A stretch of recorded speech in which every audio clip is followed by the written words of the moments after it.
to everyone. Thank you for joining today's podcast on online data protection. Before I start, I wanted to pay respects to our brothers and sisters in Tonga who are still experiencing limited connectivity. The people of Tonga are resilient and strong, and we hope for the best. Anyway, we have a great group of experts from the Pacific region who are all advocates and ambassadors of the Get Safe Online initiative.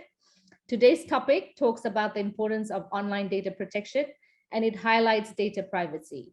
Data is one of the most valuable commodity, and we need to find a way to put control back in our hands or in the hands of the Pacific countries who are the custodians of the Pacific data.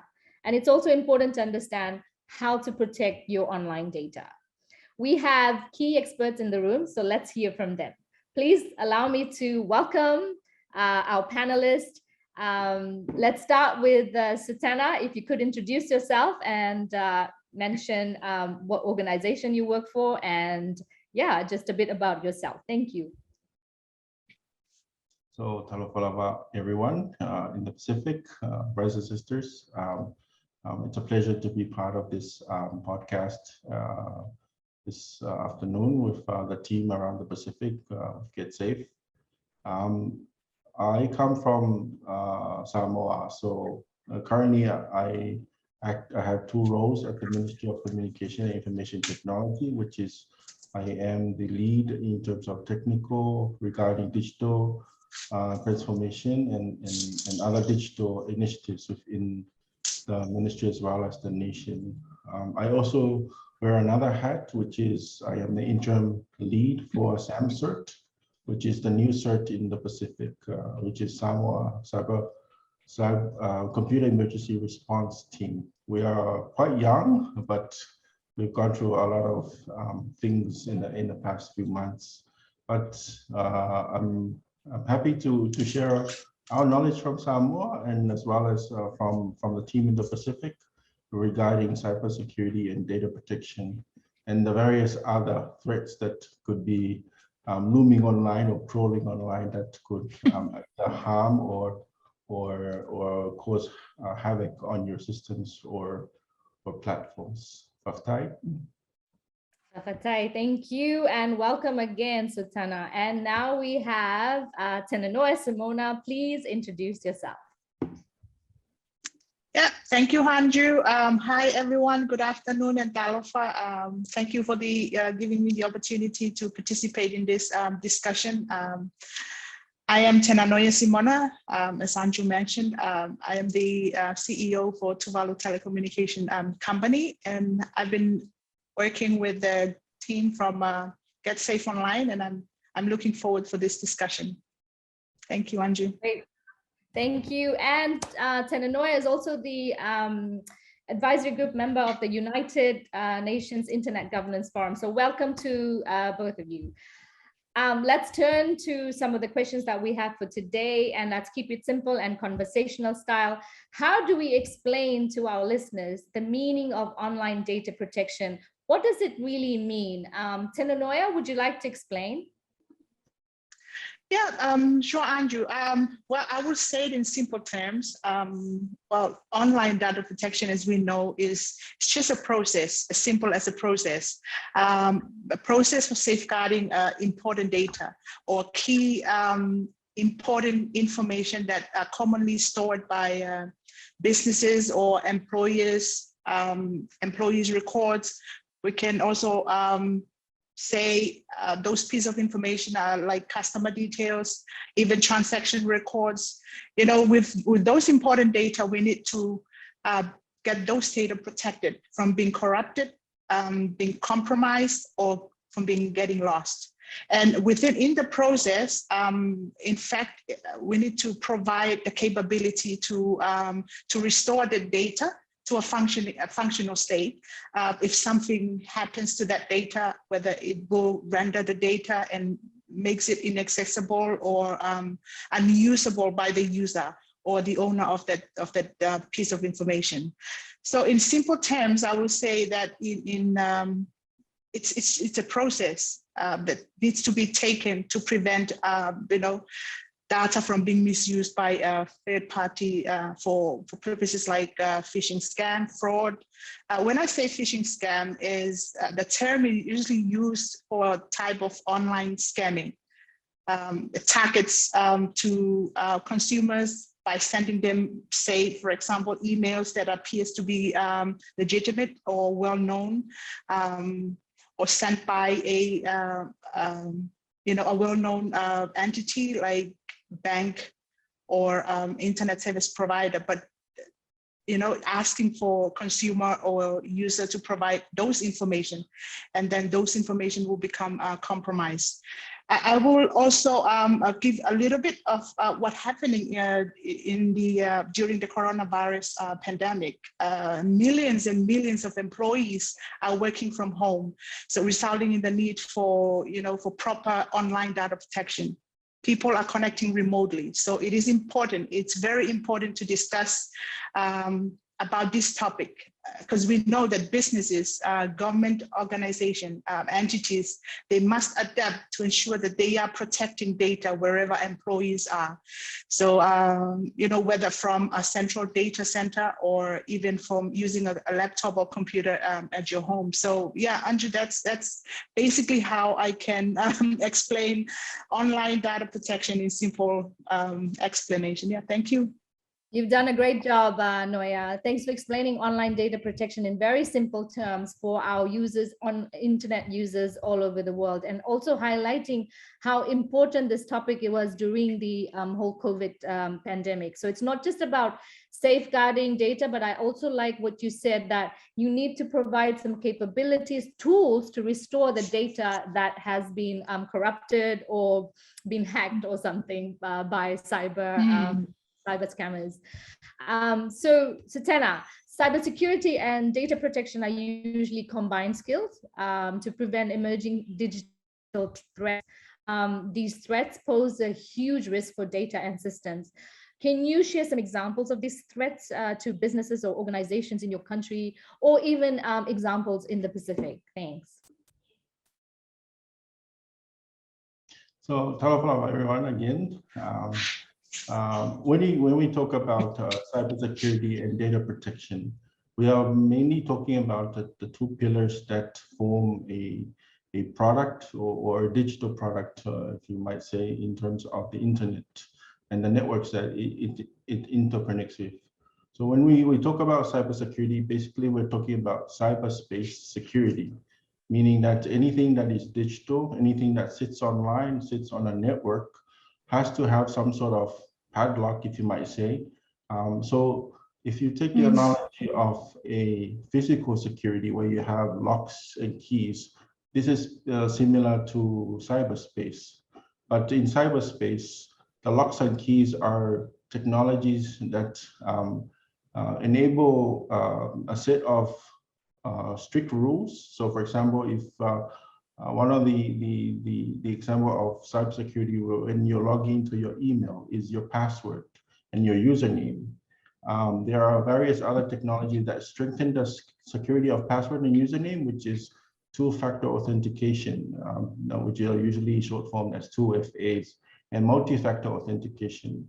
These are things that can question and verify if you are the original owner of this account, whether you get a SMS message from your phone, or you have a code generating app on your phone that is linked to that account, like Outlook, Facebook, Google, Yahoo, and many other services. Well, these can be employed within your organization, within its own infrastructures for security. You also have system-to-system security, where you might be using public encryption, where two sides are authenticating each other using key pairs. These are the things that can authenticate one system from the other, knowing that these are the original system. And if you go to data protection is the protection of your data. So there are three stages that data is protected. These stages are data on rest, when these are usually when data is sitting on your computer or hard drive, or a storage area within your infrastructures, data protection on the move, when you're transferring from one point to another. And one of the examples of this is SSL. When you are surfing the web, you usually say this site is secure, which means that it's HTTP with SSL, meaning that the data that you're transferring is fully encrypted. It is not humanly readable. There are ways that activists can actually use tools to try to find the information, but that's on a higher level, and those can be utilized by companies or a group of activists or other groups that could cause harm in terms of their intention.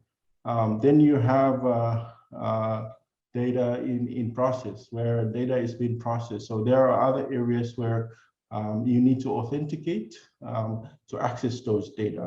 So for example, maybe in your Google Drive, when you share a file, you said you allow permission to this email address or to this account. That's because you're sending the data to someone else to process, and then you're allowing them to access that same data. So in a nutshell, cybersecurity is more like your fence, and data protection is like that padlock that's on the door that protects whatever's inside that box. I like how you mentioned the offline security solutions when you want to lock your properties or even your house. I think it's very simple and clearly, understood by anyone that does not understand the full terminology of cybersecurity. If you want to protect your house, you need the best security systems or a padlock. And when you're talking about data protection, it highlights how you find ways to protect from cyber hackers or even scammers. But again, it's all about protection and making sure that you have the right tools. You mentioned encryption, which is really interesting. I think this is clearly important for users online. Not many understand it. So this is why it's important to have such podcasts from experts like you. Would you be able to explain a bit about data breach? What is it and how can we deal with data breaches? Flower again, and thanks for the question. So data breach is basically what it means. It's data that's been breached, or in some way, a system has been compromised, exposing the data to any system, meaning that the security that the data used to have no longer has. And these can come by way of exploits caused by vulnerability within the system that holds the data, or by even human intuition. A human probably provided a gateway into the data behind the data protection perimeters. And from here, there are many ways that data breaches are also identified. Sometimes data breaches is when data is leaked by somebody or by a system or through a vulnerability, or data is maybe ransomed and they no longer have access to that information, and they want to find a way to get it back. And then you have things that are just part of the physics, like a machine dies or fails and you've lost all that data. So data breaches is usually something where data has been lost or data has been misplaced. Great, thank you so much, Satena. Thanks for the advice on data breaches. And I think it's very important for businesses, particularly small businesses, to understand how to deal with data breach. Tenanoia, going to you, what would be your advice to a person or a business who has been scammed?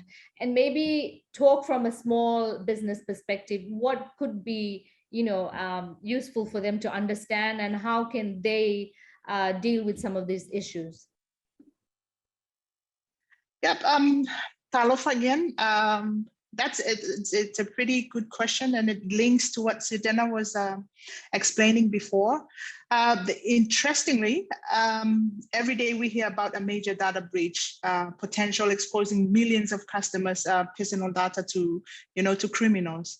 I want to share just a few simple and useful tips to just to ensure that your personal information or business information doesn't end up in the wrong hands. So You know, Sweden have mentioned quite a number of tips, like useful tips at a very, I would say, a more advanced level. I want to take it from a very, what will you say, a normal user of the internet, or a normal business person working in the business.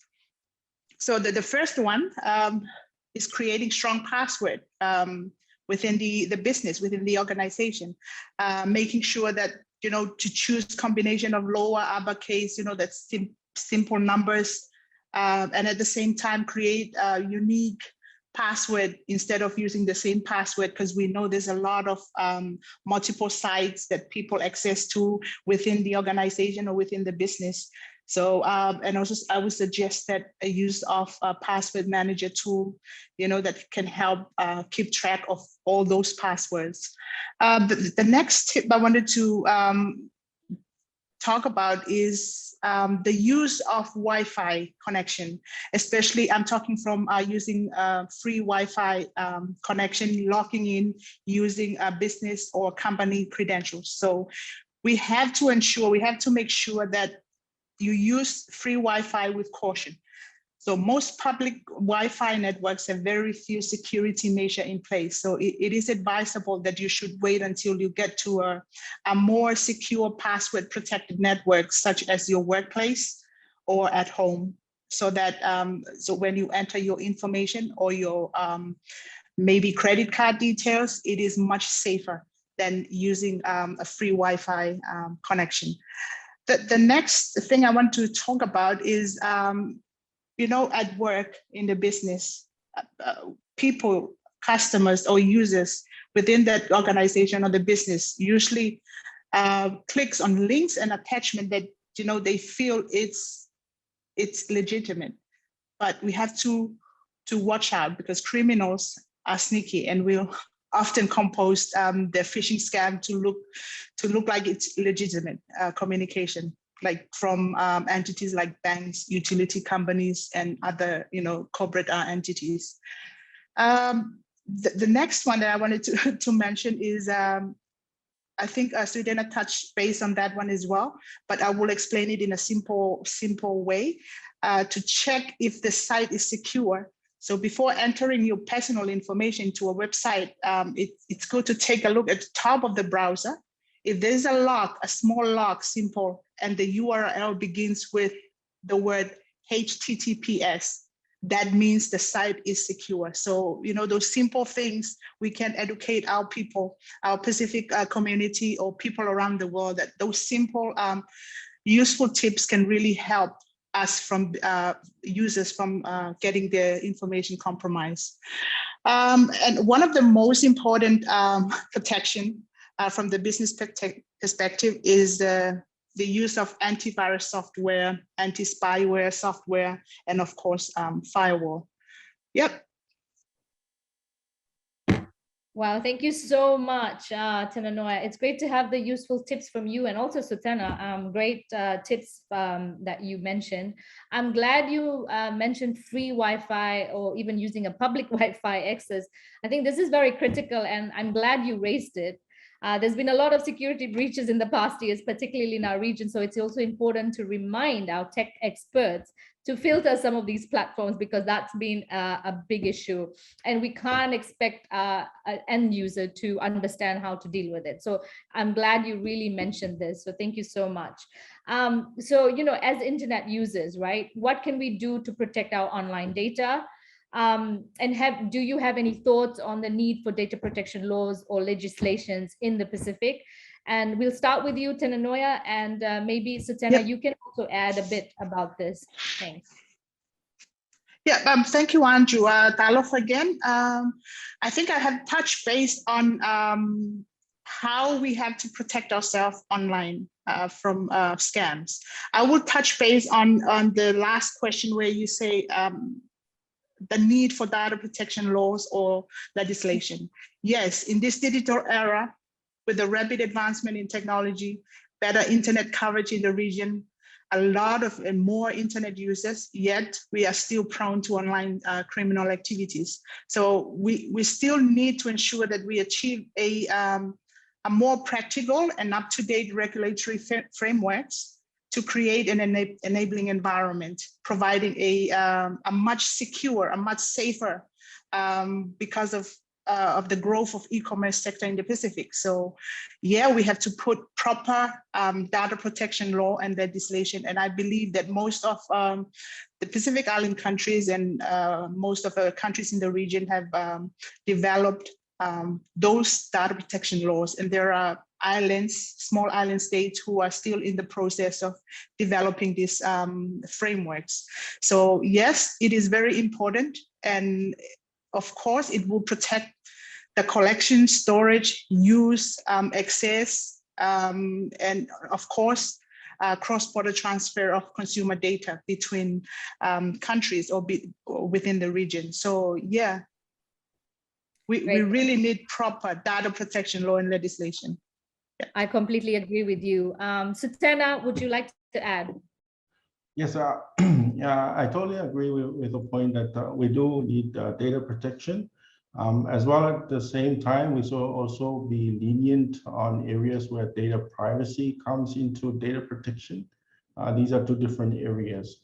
If I would take an analogy of what data protection could be mapped towards is agriculture. The products that you have in your country might have pesticides that could be damaging in another country. So similar to that, we need laws that protect the sovereign data of a country, and we need laws to protect the private data of citizens crossing borders. We really need to fine-tune where the data borders are. Where do we transfer? Nowadays, we tend to give our data across to these big companies, Facebook, Google, without actually knowing the repercussions of what that data is actually being used on. And also, on the other, we also need these laws to also ensure that our governments do not use it against us in a way that they could use it to control how citizens operate, how citizens does day-to-day living, and how citizens actually are seen on a political level. So data is really important to be protected, and I think the Pacific is still learning in terms of the other area, because there's a vast area that data needs to go into, because we have different systems, they apply to different things, and so forth. In terms of the internet, I think I just want to add on to Tenoya's comments regarding using the internet. So I think in terms of information, we can accept the information that comes, but we need to verify. And through those verification process, we should verify everything, like how we're using a platform, how we're using a technology, how we're using systems that are being deployed here and there. And also looking at your local markets and identifying if there are partners within the local market that can assist you with digital services that they may be promoting, so that you are not impacted by things like online scams, online fraudulent activities through cryptocurrency and so forth. And then always use a layered security where you have, I noticed that Tanoya also noted wireless in public areas. So you can always use a layered security, like strong antivirus again, VPN, virtual private networks. There are even services that you can use, like domain name services, that actually help you minimize the landscape in terms of the threats that are out there. There are things that protect you from malicious websites, and there are so many DNS services that can do that. Great. Wow. Thank you so much for that. You know, globally, we still have a lot of work to do, right, to connect the unconnected, particularly for small island states, but the ones that are connected need proper data protection laws and legislations. And I think we need a lot of international support to develop these policies as well. There's also some discussions around transborder data protection and how it applies to countries. Right, like the GDPR laws, and there were some questions around whether this applies to the Pacific. Do you have any thoughts on the, on this GDPR, which is the data protection regulation? Do we need something similar in the Pacific? Do you have any thoughts on that? From me, I think the GDPR is kind of a huge thing.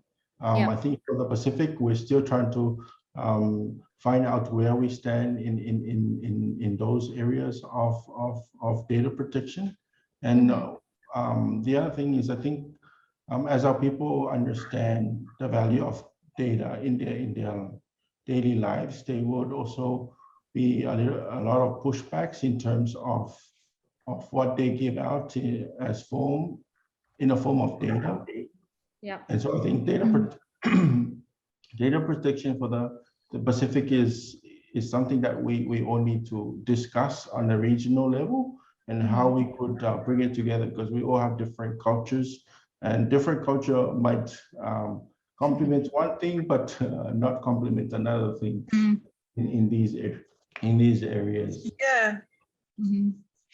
Yeah, I do agree with you, Sweden, on the point where our values comes into the picture when we think about setting up key principles on data protection. Like when Anju was mentioning about GDPR, I was thinking of integrity and confidentiality, the security around those principles, and how it is applied at the national level. Sometimes we think that at the international level, this is confident. At some point in our small island states, that piece of information, we consider less confidence than what is it compared in the international level. So yeah, there are levels of consideration that needs to be taken into when we come, and if we think that we need to adopt the principles of GDPR. You both nailed it. You speak about the cultural context, which is very key, and the values and the issue of privacy and confidentiality at national level, which needs to be considered. And I think, when you talk about regional, this is important for the Pacific family, right? We have to come as a family to figure out what is relevant and how do we achieve this together, because obviously we work in different contexts. Even though, culturally we may have a bit of similarities, but there's still a lot of differences. So I think it's important that you mentioned that. That was really good. So taking on those points, how can we work together to ensure data protection in the Pacific? One, do you have any thoughts on national, regional, and international perspectives of, collaboration, or how, Get Safe online initiatives could be further strengthened in the Pacific?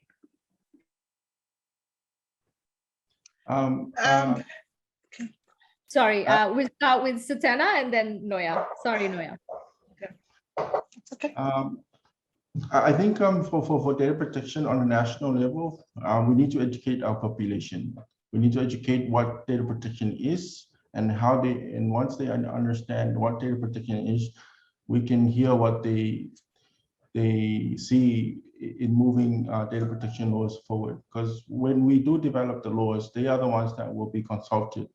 And I think before we can consult them, they need to know the technical as well as the non-technical in terms of data protection. These are very abstract things. You can understand what a car is because you can see it, but trying to explain to non-techies or to people that use the internet that an image is a data set. They may like, no, it's an image, it's a photo. They will say the photo that looks like a photo frame on a physical object. So I think when we talk to them in terms of data protection, we need to really zone in terms of their understanding, that they have fully understood. Because if they cannot understand what data protection is, then they really are making a decision that they might not want to do in the future in terms of the laws that will be passed in terms of data protection. On a regional level, I think we need to share resources.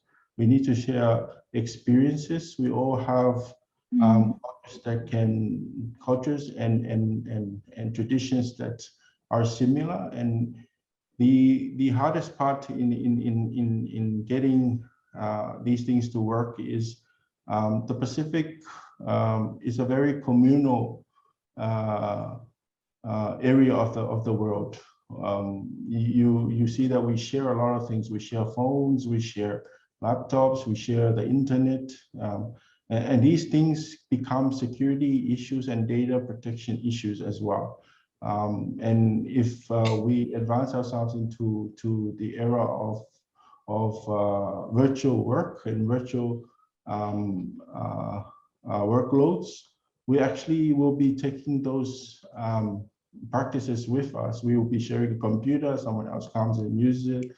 And if there's a breach from that one person, the whole computer is breached, and maybe multiple people have multiple data on that one machine. On an international level, we do need help.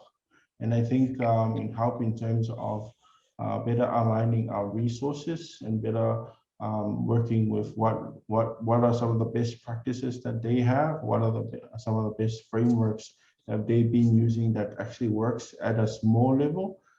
Sometimes international partners may propose frameworks that work in their country but might not work in the context of small islands states.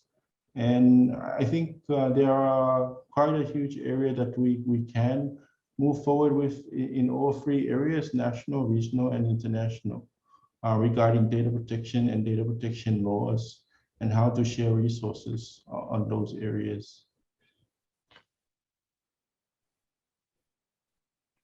Then I like your thoughts on the communal living and how we share phones and devices to access data or information online. And it's quite obvious that that's happening in the Pacific. I have my cousins who are using their mom or dad's phones. And of course, you know, sometimes it's not filtered because they don't understand how to do it. And I think this is imperative for technical experts, or even for cyber experts, or even policymakers or other stakeholders that, you know, work on these cyber issues, and finding ways to work together when there's like data breaches or even cyber issues pertaining to one person, which is, you know, allowing other people to use the same phone or devices. I think you really nailed that one. And it made me realize that there's just a huge different angle to that when we talk about data protection. Noya, would you like to add more? Yeah. Well, Sedana just covered pretty much of what I wanted to outline as well from the regional and the national level. But I will take it from the international level. We know that data protection is an important part of international negotiation, and there's no doubt about it. One of the top, I think, priorities is finding a way to ensure that the data can flow between countries, while at the same time maintaining a much higher standard of protection at the international level. At the national level, I will say yes, our people can extend a great initiative that's been pushed by Get Safe Online, particularly in how they educate our grassroots people, even people who doesn't understand English in their own language. So the initiative that Get Safe Online have put forward with our developing website using our own language. I'm talking on behalf of the .tv, the Tuvalu website from Get Safe Online. That language, we share best practices through our national communities. And with that, we can share those best practices through the region, and we can help each other, you know, from experience. So I think let's just use the similarity of our cultures to work together to ensure that data is protected in the Pacific way. Simple as that. Yeah. Thank you, Noah. You've made a good perspective on international level and negotiation. And I think it's important for Pacific Islanders to be part of these negotiations, because there's also cross-border, trans-border data trade, etc. And thanks for highlighting the Tuvalu Get Safe Online website. Local language is very key. So thank you so much for highlighting that. And I hope that the website is useful to your people in Tuvalu. Okay, so there you go, folks. There's so much to learn when we talk about internet safety or cyber safety. It's important for you to be safe online. Our experts, Sutena and Tenanoia, have given great insights and perspectives on this key topic. But I would just like to invite them to say one or two, things that might be good for you as internet users when we talk about data protection, but also when we talk about being safe online. Let's start with Sutena. What are your final words to the people of the Pacific? Thank you. Yeah, so Talofa again. I think when using online platforms, always check and verify your sources, your contacts on social media. The digital space is a very scary area. Everything is aliased and everything is images. So it's easy to find information from other people to build maybe family profiles and things like that. But always check and verify. There are elements in your friendships that you could also look at. Check your privacy settings. Check your connection feeds. If you don't know who they are, then you should disconnect them from your accounts. If they always be paranoid, I can maybe not too paranoid, but always question what comes through your emails. Links, if you're not sure if that link that you're getting from your email is from your boss, sometimes someone could hijack your boss's email and send you a fake email. And there is a link that leads to a malicious website that probably has dropped something on your computer and takes advantage of those vulnerabilities. So always check that there. Google is your friend. Like if you want to check links, you can say, how do I verify if this link is safe? And Google will give you a lot of websites that these also cybersecurity experts are working on in terms of building a safer internet.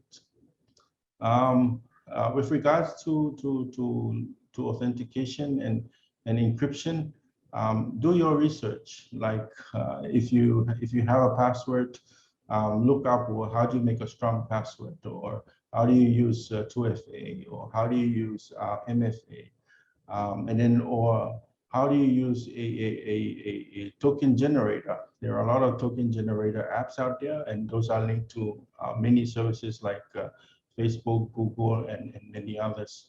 In terms of your security, always question your security. Even if it's your own personal computer, have a password on your computer, encrypt your drive. There are features in Windows that will help you encrypt your drive. Always have a backup of your data. So if you are a person that travels a lot, maybe not to lock your backup safely in your bag, but always have a backup of your data. You can use services that that can sync your data to maybe a cloud account that you have access to. Have a good antivirus, but also together with that, always check your antivirus is up to date. Sometimes we'll set up the antivirus, but we'll never check if it's updating itself. Always have your Windows computers patched if you are using Windows. If you're using Linux or Mac OS X, always keep them patching. And then help yourself by understanding your cyber security profile. Like, how are you online? Learn about cybersecurity. It will be helpful for you, and it will be helpful for your family as well as your community. I think in this day and age, we're all geeks. We have access to information now. But I think those are a couple of advice. But there is a lot that Get Safe Online portals around the region has. I think Get Safe Online has built a strong information source, both in English and the native languages of those countries that they operate with. Aftai? Great, thank you so much. Data protection and cybersecurity is so broad and there's so much to talk about, right? We can also talk about internal threats, but let's put that to another time, we could talk on over and over. But Noya, do you have any last words? I want to keep it simple. Anju, I think Get Safe Online website, people can access to it. It explains in a very simple term how you can protect yourself from being compromised, from your data being compromised. Obviously, to the majority of users, data is not the most exciting of subject, but the reality is that it's incredibly important. So it's easy to give away information you might not intend to, and the impact it can have when it gets into the wrong hand, it's pretty, scary. So I would advise, Google is there. You can ask Google about online data protection, and it gives you a lot of information how to protect yourself from the danger of cyberspace. Yeah. Thank you, Anju. Thank you so much, Sultana and Noya. We've come to an end, and we would like to thank you. And I hope the audience listening today will have enjoyed the discussions. I certainly did. I think there's so much to talk about, but again, like I said, let's leave it to another podcast. So thank you, and Fafaitai, and Binaka Vaka level to all, and take care and stay safe.